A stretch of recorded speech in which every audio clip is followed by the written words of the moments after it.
नमस्कार, जय हिंद साथियों। स्वागत है आप सभी का हमारे यूट्यूब चैनल रामा अकेडमी में। आज हम लोग इंडियन ज्योग्राफी में अगला इंपॉर्टेंट टॉपिक जो है राष्ट्रीय वन नीति जो है इसके विषय में यहाँ पर पढ़ेंगे। तो जो लोग हमारे चैनल पर नए हैं प्लीज़ चैनल को लाइक एंड सब्सक्राइब कर दीजिए, और जिन लोगों ने इससे पहले के नए वीडियो नहीं देखे हैं तो आप लोग हमारे चैनल पर जाकर टॉपिक वाइज प्लेलिस्ट में सारे वीडियो देख सकते हैं। तो आइए यहाँ पर स्टार्ट करते हैं। राष्ट्रीय वन नीति क्या है, ठीक है। तो यहाँ पर आपको एक मैप दिखाई पड़ रहा है, इसमें अलग अलग वन क्षेत्र को डिवाइड किया गया है, कौन सा वन क्षेत्र कहाँ पर आता है, ठीक। आइए पहले इसके कुछ बेसिक पॉइंट पढ़ लेते हैं जहाँ पर भारत में वन नीति आई है, ठीक, कैसे इसका विस्तार हुआ है। तो देखिए यहाँ पर भारत में सबसे पहले जो वन नीति लागू की गई है ये पहली बार 1894 में ये भारत में पहली बार वन नीति लागू की गई, और उसका संशोधन 31 मई 1954 को कर दिया गया, ठीक। संशोधन कब हो गया है उसका? 1954 में इसका संशोधन हुआ है, ठीक। फिर इसके बाद बात करेंगे केंद्रीय वन आयोग जो है इसका गठन किया गया था 1965 में। केंद्रीय वन आयोग जो है इसका गठन किया गया 1965 में, और वन अनुसंधान संस्थान जो है इसकी स्थापना की गई 1906 में, और इसका जो मुख्यालय है वो है देहरादून। ये पॉइंट बहुत ही इम्पॉर्टेंट है, वेरी मोस्ट इम्पॉर्टेंट, ठीक है। वन अनुसंधान संस्थान कहाँ है? तो ये इसकी स्थापना 1906 में हुई और ये देहरादून में स्थित है। नेक्स्ट पॉइंट की बात करेंगे भारतीय वन प्रबंधन संस्थान जो मैनेजमेंट इंस्टीट्यूट है इसकी स्थापना 1978 में हुई है, और ये आपका स्थित है अहमदाबाद। अहमदाबाद जो है गुजरात में पड़ता है, तो इसकी स्थापना हुई है 1978 में, और ये अहमदाबाद क्षेत्र में पड़ जाएगा। नेक्स्ट पॉइंट की बात करेंगे जो मरुस्थलीय क्षेत्र आएगा, केंद्रीय मरुस्थलीय वन अनुसंधान संस्थान जो है ये आपका स्थित है जोधपुर में। मरुस्थलीय क्षेत्र वैसे भी राजस्थान क्षेत्र में पड़ता है, तो जोधपुर आपको राजस्थान से याद रखना है।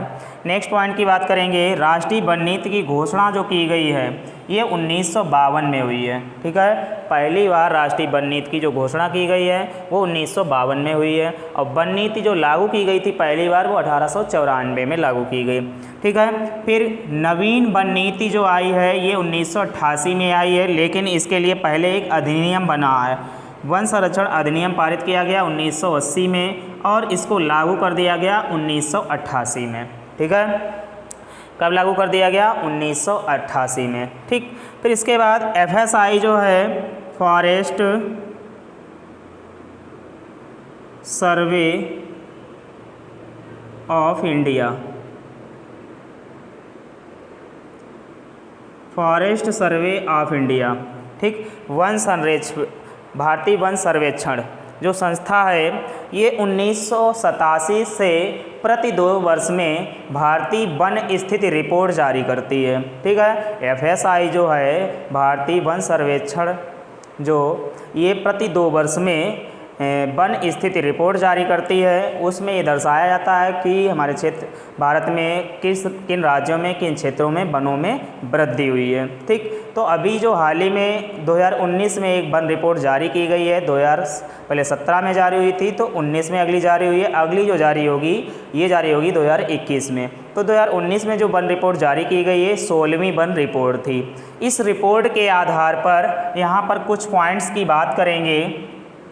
सब भारत में सर्वाधिक जो वन हैं, भारत में क्षेत्रफल में जो सर्वाधिक वन हैं, नंबर 1 मध्य प्रदेश में आएंगे, और नंबर 2 जो है ये अरुणाचल प्रदेश है, नंबर 2 अरुणाचल प्रदेश, और नंबर 3 जो है ये छत्तीसगढ़ है,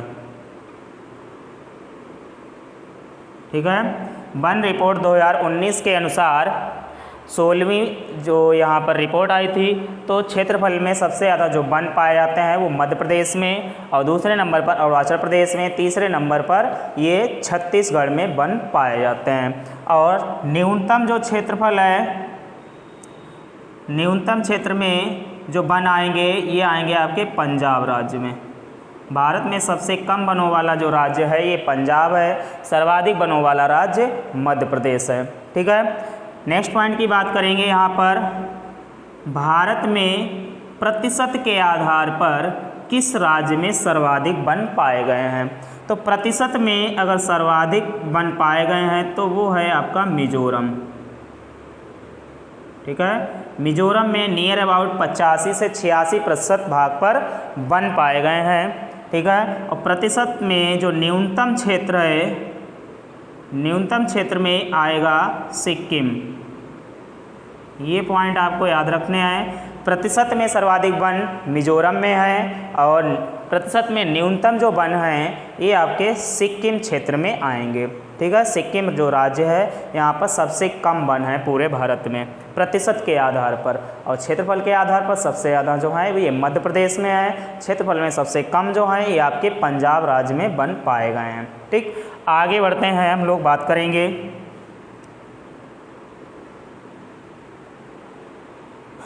भारत में प्रतिवर्ष 1 जुलाई से लेकर 7 जुलाई तक वन महोत्सव सप्ताह के रूप में मनाया जाता है, ठीक है। वन महोत्सव सप्ताह भारत में प्रतिवर्ष 1 जुलाई से 7 जुलाई तक वन महोत्सव सप्ताह के रूप में मनाया जाता है। इसकी जो शुरुआत हुई थी, भारत के पहले जो कृषि मंत्री थे KM मुंशी, उन्होंने वर्ष 1950 में इसकी शुरुआत की थी। तो यहाँ पर जो 1 जुलाई से 7 जुलाई तक प्रत्येक वर्ष वन सप्ताह के रूप में मनाया जाता है, ये पॉइंट भी याद रखना है आप लोगों को। इसके अलावा यहाँ पर एक और पॉइंट है इसी से रिलेटेड, जो चिपको आंदोलन है।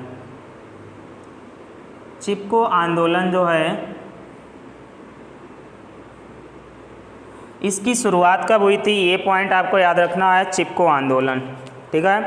तो जो चिपको आंदोलन है आपका, इसकी शुरुआत हुई थी 1972 में, ठीक है। और चिपको आंदोलन जो है इसकी शुरुआत उत्तराखंड से हुई थी। सुंदरलाल बहुगुणा जो हैं उनके माध्यम से इसकी शुरुआत की गई थी। वहाँ के जो क्षेत्र में वनों की कटाई बहुत तेज़ी से हो रही थी, तो वहाँ की महिलाओं ने इसका विरोध किया, ठीक है। और उसमें समर्थन किया था सुंदरलाल बहुगुणा ने, ठीक। तो चिपको आंदोलन पूछा जाता है इसकी शुरुआत कब हुई, किसके माध्यम से हुई थी, तो 1972 में हुई थी और सुंदरलाल बहुगुणा ने इसकी शुरुआत की थी, ठीक। तो ये कुछ बेसिक कॉन्सेप्ट थे, उम्मीद करते हैं आप लोगों को ये समझ में आ गए होंगे।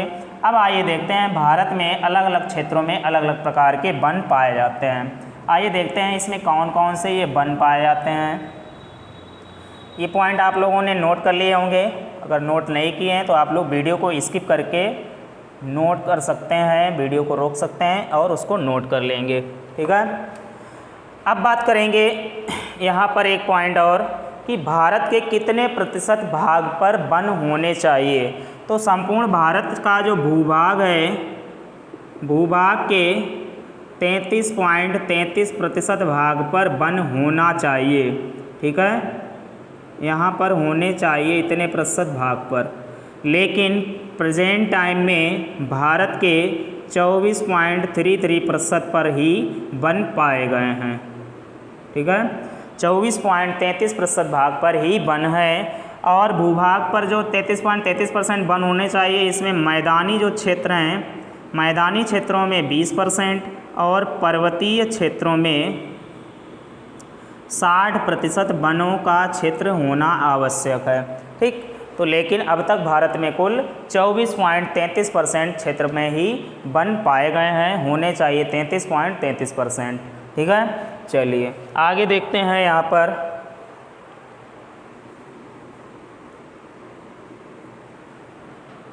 भारत में जो वन हैं इनको क्षेत्र अलग अलग क्षेत्रों के हिसाब से अलग अलग प्रकार के वनों में डिवाइड किया गया है, क्योंकि भारत की जो जलवायु है यहाँ पर भिन्न प्रकार की जलवायु पाई जाती है, ठीक है। हमारा देश जो है उत्तरी गोलार्ध में जो कर्क रेखा है उस पर स्थित है, तो इसलिए यहाँ की जो जलवायु है भिन्न भिन्न क्षेत्रों में भिन्न भिन्न प्रकार की जलवायु पाई जाती है।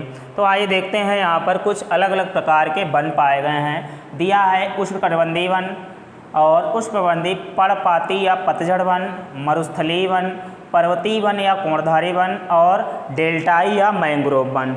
इतने प्रकार के हमारे देश में वन पाए जाते हैं। तो आइए बात करेंगे सबसे पहले उष्णकटिबंधीय जो सदाबहार वन है।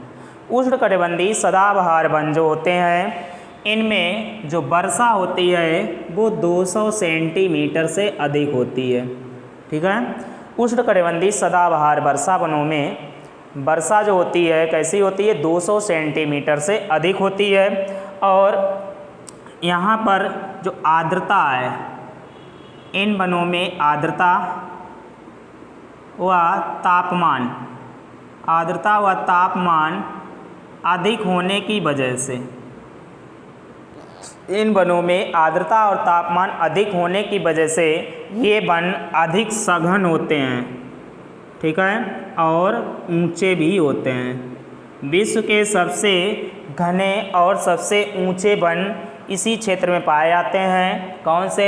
उष्णकटिबंधीय सदाबहार जो वन है, इनमें आर्द्रता और तापमान अधिक होने के कारण क्या होता है, सबसे ज़्यादा ये घने वन होते हैं और सबसे ऊंचे वन होते हैं, ठीक है। देखिए ये जो वन क्षेत्र हैं, कौन कौन से वन क्षेत्र में यहाँ पर ये क्षेत्र आएगा। यहाँ पर जितना ये पश्चिमी तटीय मैदान जो आप देख रहे हैं, पश्चिमी तटीय जो क्षेत्र है, इन क्षेत्रों में ये इस प्रकार के वन पाए जाते हैं। इसके अलावा जो आपका ये पूर्वोत्तर भारत है, यहाँ पर जैसे असम, मेघालय, त्रिपुरा, मिजोरम, मणिपुर जो क्षेत्र है, इन क्षेत्रों में भी इस प्रकार के ये वन पाए जाते हैं, ठीक है। और अंडमान निकोबार द्वीप समूह में भी इसी प्रकार के वन पाए जाते हैं, ठीक। तो आप लोगों को ये याद रखना है, पश्चिमी तट जो है पूरा, यानी कि यहाँ पर केरल और इधर असम, मेघालय, त्रिपुरा, मिजोरम, पश्चिम बंगाल क्षेत्र में, इसके अलावा अंडमान निकोबार द्वीप समूह क्षेत्र में, इन सभी क्षेत्रों में ये वन पाए जाते हैं। इन वनों में कौन कौन से वृक्ष आते हैं, ये वृक्ष पहले तो आप लोग ये राज्य क्षेत्र लिख लीजिए, असम, मेघालय, त्रिपुरा, मिजोरम, मणिपुर, ठीक है, पश्चिमी घाट और पूर्वोत्तर क्षेत्र आ जाएगा। पूर्वोत्तर क्षेत्र में यही सब आते हैं आपके असम, मेघालय, त्रिपुरा, मिजोरम। इसके अलावा अंडमान निकोबार द्वीप समूह, ठीक है, इन क्षेत्रों में ये वन पाए जाते हैं, ठीक है। और आगे देखते हैं इसमें जो यहाँ पर जो वृक्ष पाए जाते हैं वो वृक्ष कौन से हैं, तो इसमें जो वृक्ष पाए जाते हैं वो सिनकोना, रबड़, महोगनी, आबनूस, ठीक है, आयरनवुड, इसके अलावा रोजवुड और बेंत इत्यादि वृक्ष जो हैं यहाँ पर पाए जाते हैं, ठीक। तो एक बार फिर से समझ लीजिए, उष्णकटिबंधीय सदाबहार जो वन हैं, यहाँ पर जो वर्षा होती है 200 सेंटीमीटर से अधिक वर्षा होती है। और ये वन जो होते हैं यहाँ पर अधिक आर्द्रता और तापमान होने के कारण ये वन अधिक घने, ठीक है, और कैसे होते हैं, अधिक ऊंचे वृक्ष यहाँ पर पाए जाते हैं। विश्व के सबसे ऊंचे वृक्ष इन्हीं वनों में पाए जाते हैं, उष्णकटिबंधीय सदाबहार वन, ठीक। ये कौन से क्षेत्रों में? पश्चिमी घाट में, इधर केरल, असम, मेघालय, त्रिपुरा, मिजोरम, पूर्वोत्तर क्षेत्र में आ जाएंगे। और अंडमान निकोबार द्वीप समूह में ये वन पाए जाएंगे। कौन कौन से इसमें वृक्ष आएंगे? तो सिनकोना, रबड़, महोगनी, आबनूस, आयरनवुड, रोजवुड और बेंत, इस प्रकार के जो वृक्ष हैं इन वनों में पाए जाएंगे। नेक्स्ट पॉइंट की बात करेंगे हम लोग आगे।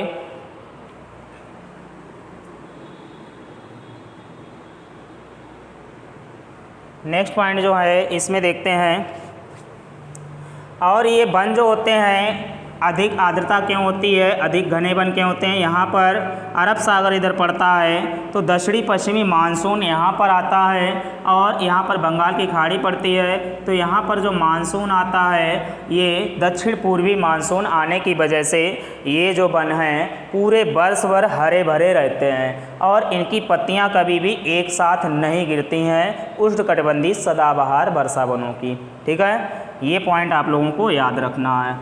नेक्स्ट पॉइंट की बात करेंगे उष्णकटिबंधीय पर्णपाती वन। उष्णकटिबंधीय पर्णपाती जो वन है इसमें जो वर्षा होती है 70 से 200 सेंटीमीटर तक होती है। ये वन दो प्रकार के होते हैं, कौन कौन से होते हैं समझ लीजिए। पहला होता है आर्द्र पर्णपाती वन और दूसरा होता है शुष्क पर्णपाती वन। शुष्क पर्णपाती वन। तो आर्द्र पर्णपाती जो वन है इसमें जो वर्षा होती है 120 से 200 सेंटीमीटर और शुष्क पर्णपाती वन में जो वर्षा होती है 70 से 120 सेंटीमीटर। ठीक, तो ये दो प्रकार के वन पाए जाते हैं। उष्णकटिबंधीय पर्णपाती या पतझड़ वन भी इन्हें बोला जाता है। ठीक, तो दो प्रकार कौन कौन से हो जाएंगे, आर्द्र पर्णपाती वन और शुष्क पर्णपाती वन। ठीक, यहाँ पर जो वर्षा होगी 70 से 120 सेंटीमीटर, यहाँ वर्षा होगी 120 से 200 सेंटीमीटर तक यहाँ पर वर्षा होती है। इसके बाद देखते हैं ये जो वन हैं गर्मियों के प्रारंभ में ही इन वनों के जो वृक्ष होते हैं वो अपनी पत्तियां गिरा देते हैं। ठीक है, ये जो वृक्ष होते हैं गर्मियों के प्रारंभ में ही अपनी पत्तियां गिरा देते हैं। और यहाँ पर एक सागौन नाम का वृक्ष पाया जाता है। ठीक है, इस प्रकार के वनों में एक सागौन नाम का जो वृक्ष पाया जाता है, संपूर्ण भारत में जितने भी सागौन नामक वृक्ष हैं उसका 50% अकेले मध्य प्रदेश में है। सागौन पूरे भारत का, पूरे देश के सागौन का 50% भाग मध्य प्रदेश में ही पाया जाता है। ये पॉइंट आपको याद रखना है। सागौन नाम का जो वृक्ष है सर्वाधिक मात्रा 50% संपूर्ण भारत की मध्य प्रदेश में अकेले है। और ये जो वन है उष्णकटिबंधीय पर्णपाती वन भारत के सबसे अधिक क्षेत्र में पाए जाने वाले वन हैं। सर्वाधिक क्षेत्र में ये वन पाए जाते हैं। ये भी पॉइंट आपको याद रखना है। सर्वाधिक क्षेत्रफल में पाए जाने वाले जो वन हैं वो उष्णकटिबंधीय पर्णपाती वन है। ठीक है, ये जो आप क्षेत्र देख रहे हैं ये वाला जो प्लस है इस प्रकार से ये यहाँ से यहाँ तक दिखाई पड़ रहा है रेड वाला, ये वाला जो क्षेत्र है आपका उष्णकटिबंधीय पर्णपाती वन में आएगा। इसमें कौन कौन से राज्य आएंगे इधर देख लीजिए, उत्तर प्रदेश, उत्तराखंड, ठीक है, और मध्य प्रदेश, हरियाणा, पंजाब का क्षेत्र आएगा। इसके अलावा छत्तीसगढ़ आएगा, कर्नाटक आएगा। इस प्रकार से ये कई सारे क्षेत्र तमिलनाडु तक यहाँ पर ये वन विस्तृत है। भारत के सर्वाधिक क्षेत्र में ये पाए जाने वाले वन हैं और मैदानी क्षेत्रों में पाए जाने वाले ये वन कहे जाते हैं। इसमें कौन कौन से जो वृक्ष आएंगे वो देख लीजिए। इसमें जो वृक्ष आएंगे वो आएंगे साल, सागौन, शीशम, आम,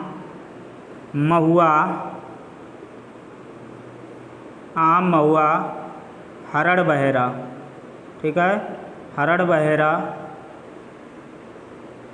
ये भी वृक्ष इसी में आते हैं। ठीक, और ये जो वृक्ष हैं ये सबसे महंगी इमारती लकड़ी इन्हीं वृक्षों से प्राप्त होती है। साल, सागौन, शीशम जो हैं, आम हैं, इनसे सबसे महंगी इमारती लकड़ियाँ प्राप्त की जाती हैं। ठीक है, तो ये भी पॉइंट आपको याद रखना है। और जो क्षेत्र हैं उत्तर प्रदेश, उत्तराखंड, मध्य प्रदेश, छत्तीसगढ़ और इधर आपका जो पंजाब है, हरियाणा क्षेत्र है, कर्नाटक है, महाराष्ट्र का कुछ क्षेत्र है, तमिलनाडु क्षेत्र है, आंध्र प्रदेश का कुछ क्षेत्र है, इन सभी राज्यों में ये वन पाए जाते हैं। ठीक, तो ये पॉइंट आपको याद रखना है। नेक्स्ट आगे देखते हैं। इसमें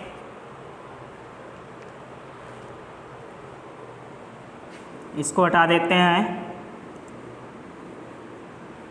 तीसरे पॉइंट नंबर पर जो आपको दिखाई पड़ रहा है मरुस्थलीय वन। तो ये जो क्षेत्र आपको दिखाई पड़ रहा है इधर, ये वाला जो है इधर पॉइंट में ये क्षेत्र और ये वाला क्षेत्र, ये मरुस्थलीय वन यहाँ पर पाए जाते हैं। तो देखिए जो मरुस्थलीय वन है इसमें जो वर्षा होती है वो 50 सेंटीमीटर से कम होती है। वर्षा कैसी होती है? 50 सेंटीमीटर से कम वर्षा होती है। और ये जो वन है यहाँ पर कटीले वृक्ष पाए जाते हैं। कैसे वृक्ष? कटीले, और इनकी जड़ें लंबी होती हैं, पत्तियाँ बहुत ही छोटी छोटी होती हैं। पत्तियां बहुत छोटी, जड़ें बहुत लंबी होती हैं और कांटेदार वृक्ष इसमें पाए जाते हैं। ठीक है, क्षेत्र जो आएगा यहाँ पर ये राजस्थान है, गुजरात का क्षेत्र आएगा, गुजरात, राजस्थान, हरियाणा का कुछ क्षेत्र आता है, पश्चिमी गुजरात, पश्चिमी पंजाब का कुछ क्षेत्र आता है इसमें। ठीक है, और यहाँ पर ये कर्नाटक क्षेत्र है, कर्नाटक के अलावा कुछ इसमें आंध्र प्रदेश का क्षेत्र आता है, एपी जिसे बोलते हैं आंध्र प्रदेश, कुछ इसमें तमिलनाडु का क्षेत्र आता है, कुछ इसमें महाराष्ट्र का क्षेत्र आता है। ठीक है, इस प्रकार से ये जो वन है इनको मरुस्थलीय वन कहा जाता है। यहाँ पर वर्षा 50 सेंटीमीटर से कम होती है। अब इसमें कौन कौन से वृक्ष आते हैं देख लीजिए, जैसे बबूल आ जाएगा, ठीक है, खजूर आ जाएगा, बेर आ जाएगा, बबूल, खजूर, बेर। इसके अलावा इसमें नागफनी, रीठा, ठीक है, ये सब वृक्ष इसमें पाए जाते हैं। ठीक है, मरुस्थलीय वर्षा वन में। और क्षेत्र आ जाएंगे राजस्थान, गुजरात, पश्चिमी पंजाब, दक्षिणी पंजाब, कुछ क्षेत्र हरियाणा का आएगा, महाराष्ट्र, कर्नाटक, आंध्र प्रदेश, तमिलनाडु, और ये सब क्षेत्र जो हैं यहाँ पर जो वर्षा होती है वो 50 सेंटीमीटर से कम वर्षा होती है। सबसे कम जो वर्षा यहीं पर होती है राजस्थान क्षेत्र में। इसके बाद बात करेंगे पर्वतीय वन। ठीक है, जो पर्वतीय वन है इसमें क्या होता है देख लीजिए, जो पर्वतीय वन है इसको कोणधारी वन या शंक्वाकार वन के रूप में जाना जाता है। यहाँ पर जो वृक्ष हैं वो इस प्रकार की श्रृंखला में पाए जाते हैं। ठीक है, ये जो आप क्षेत्र देख रहे हैं जम्मू कश्मीर और इधर उत्तराखंड, ये अरुणाचल प्रदेश, ठीक है, अरुणाचल प्रदेश, सिक्किम, उत्तराखंड, ये जो क्षेत्र है जम्मू कश्मीर का जो क्षेत्र है, हिमाचल प्रदेश का क्षेत्र है, ये सब जो क्षेत्र है इसमें इस प्रकार के वन पाए जाते हैं, पर्वतीय कोणधारी वन। ये जो वृक्ष होते हैं 4500 से 4800 मीटर की ऊंचाई पर जो वृक्ष पाए जाते हैं वो इस प्रकार शंक्वाकार वृक्ष होते हैं। यहाँ पर जो वृक्ष होते हैं यहाँ पर बर्फ़ बहुत ज़्यादा गिरती है। बर्फ़ ज़्यादा गिरने से यहाँ पर क्या होता है, बर्फ़ जम जाती है। ठीक, तो 4000 से ऊपर ऊंचाई पर ये बन पाए जाते हैं और सबसे ऊंचे क्षेत्र में ये बन पाए जाते हैं। यहाँ पर क्या होता है, इसे बर्फ़ जब गिरती है तो शंक्वाकार होने की वजह से यहाँ पर बर्फ़ रुकती नहीं है, धीरे धीरे ये नीचे की ओर ऐसे सरक जाती है, नीचे की ओर गिर जाती है। तो ये जो वृक्ष हैं अपने आप को वहाँ के मानसून के हिसाब से, वहाँ के जो एनवायरनमेंट सिस्टम है उसके आधार पर अपने आप को ढाल लेते हैं। ठीक है, और 4500 से 4800 मीटर की ऊंचाई पर यहाँ पर बर्फ़ जमी रहती है, जहाँ पर काई, घास, लीचेन आदि उगते हैं। काई घास एक विशेष प्रकार की घास होती है, काई होती है और लीचेन यहीं पर उग जाते हैं 4500 से 4800 मीटर की ऊंचाई पर। ठीक है, और इन वनों का जो क्षेत्र है वो आप लोगों को बता दिया है, जम्मू कश्मीर है, हिमालयी क्षेत्र है, उधर अरुणाचल प्रदेश क्षेत्र है, उत्तराखंड क्षेत्र है, हिमाचल प्रदेश है। इन सभी क्षेत्रों में ये वन पाए जाते हैं पर्वतीय वन। इसमें कौन कौन से वृक्ष आएंगे देख लीजिए, ओक आएगा, चीड़ आएगा, देवदार आएगा, स्प्रूस आएगा, फर्न आएगा। ठीक है, इसके अलावा सनोवर, ये सब वृक्ष यहाँ पर पाए जाते हैं। ओक, चीड़, देवदार, स्प्रूस, फर्न, सनोवर। जो फर्न नाम का वृक्ष है इसमें जो फूल आता है वो बीज रहित होता है, यानी कि इसमें फूल लगते ही नहीं हैं, बिना फूल वाला होता है और बीज रहित होता है, इसमें कोई भी बीज नहीं होते हैं फर्न में। इसके अलावा जो चीड़ नाम का वृक्ष है ये उत्तराखंड में ये सर्वाधिक पाया जाता है, चीड़। ठीक है, चीड़ जो है इससे लीसा प्राप्त होता है। चीड़ से क्या प्राप्त होता है, लीसा प्राप्त किया जाता है। और इस लीसा का जो प्रयोग है किस में किया जाता है, तो जो पेंट बनाई जाती है उसमें लीसा का प्रयोग किया जाता है। इसके अलावा कागज़ कागज़ उद्योग, पेंट, ठीक है, कागज़ उद्योग, पेंट आदि में इसका प्रयोग किया जाता है। इसके अलावा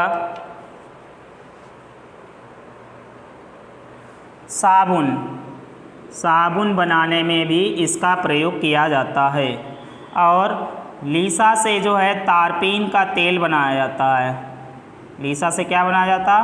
तारपीन का तेल, जिससे कागज़ उद्योग और पेंट और साबुन बनाने में इसका प्रयोग किया जाता है। तो ये भी पॉइंट आप लोगों को अच्छे से याद रखना है, ठीक है। तो ये वन थे हमारे पर्वतीय क्षेत्र के वन, जम्मू कश्मीर, हिमाचल प्रदेश क्षेत्र और पर्वतीय हिमालय क्षेत्र, उधर अरुणाचल प्रदेश क्षेत्र में, उत्तराखंड क्षेत्र में ये वन पाए जाते हैं। यहाँ पर ओक, चीड़, देवदार, स्प्रूस, फर्न, सनोवर ये वृक्ष पाए जाते हैं। और चीड़ नामक वृक्ष से जो है लीसा प्राप्त किया जाता है। लीसा से तारपीन का तेल बनाया जाता है, जो कि कागज़ उद्योग, पेंट और साबुन बनाने में कार्य करता है, ठीक। तो ये पॉइंट भी आपको याद रखना है। नेक्स्ट पॉइंट की बात करेंगे हम लोग यहाँ पर, जो आपका अगला है डेल्टाई वन, ठीक है। डेल्टाई वन या मैंग्रोव वन इसे बोलते हैं, या इसको ज्वारी वन के नाम से भी जाना जाता है। आइए देखते हैं जो डेल्टाई वन है, ये यहाँ पर पश्चिम बंगाल जो क्षेत्र है ये डेल्टाई क्षेत्र है, ठीक है। कुछ नदियां हैं वो डेल्टा का निर्माण करते हैं, जैसे कृष्णा है, कावेरी है, गोदावरी, नर्मदा, गोदावरी, इसके अलावा कावेरी, कृष्णा, कावेरी, गोदावरी ये नदियां कुछ डेल्टाओं का निर्माण करते हैं। तो इन डेल्टाई क्षेत्रों में ये मैंग्रोव वन पाए जाते हैं। इसके अलावा सबसे ज़्यादा पश्चिम बंगाल में डेल्टाई क्षेत्र पाया जाता है। पश्चिम बंगाल जो है, पश्चिम बंगाल में यहाँ पर गंगा और ब्रह्मपुत्र नदियाँ आकर मिलती हैं और एक विश्व के सबसे बड़े डेल्टा का निर्माण करते हैं, जिसका नाम है सुंदरवन का डेल्टा। सुंदरवन का डेल्टा का निर्माण करती हैं। क्यों इसे कहा जाता है? क्योंकि यहाँ पर सुंदरी नामक वृक्ष की सबसे ज़्यादा अधिकता है। कौन सा वृक्ष? सुंदरी वृक्ष की सबसे ज़्यादा अधिकता होने के कारण इसे सुंदरवन का डेल्टा कहा जाता है। और यहाँ पर ये बंगाल की खाड़ी पड़ती है, तो समुद्र का किनारा होने की वजह से यहाँ पर जो वृक्ष पाए जाते हैं उनकी जड़ें अधिक कठोर हो जाती हैं। जड़ें कैसी होती हैं वृक्षों की? कठोर होती हैं। और इनकी जो छाल होती है वो होती है क्षारीय। छाल जो होती है यहाँ की क्षारीय होती है। और इन वृक्षों की जड़ें जो होती हैं वो बहुत ही कठोर होती हैं, ठीक। तो यहाँ पर गंगा और ब्रह्मपुत्र नदियाँ मिलकर पश्चिम बंगाल में डेल्टा का निर्माण करती हैं, जिसमें सुंदरी वृक्ष की अधिकता के कारण सुंदरवन का उसे डेल्टा कहा जाता है, जिसका 2/3 भाग बांग्लादेश में है और 1/3 भाग आपके भारत में पड़ता है, ठीक। तो ये भी आपको याद रखना है, जिसमें कृष्णा, कावेरी और ये गोदावरी जो नदियां हैं डेल्टाई क्षेत्र हैं, यहाँ पर भी डेल्टाई या मैंग्रोव वन पाए जाते हैं, ठीक है। तो इस प्रकार से हम लोगों ने ये वन क्षेत्र को समझा। उम्मीद करते हैं आप लोगों को ये टॉपिक जो है अच्छे से समझ में आया होगा। अगर आप लोगों को वीडियो पसंद आया तो प्लीज़ चैनल को लाइक एंड सब्सक्राइब कीजिए। बेल आइकन को भी प्रेस करेंगे, जिससे आने वाली नोटिफिकेशन आप लोगों को सबसे पहले मिलती रहेगी। हमारा चैनल देखने के लिए आप लोगों का बहुत बहुत धन्यवाद।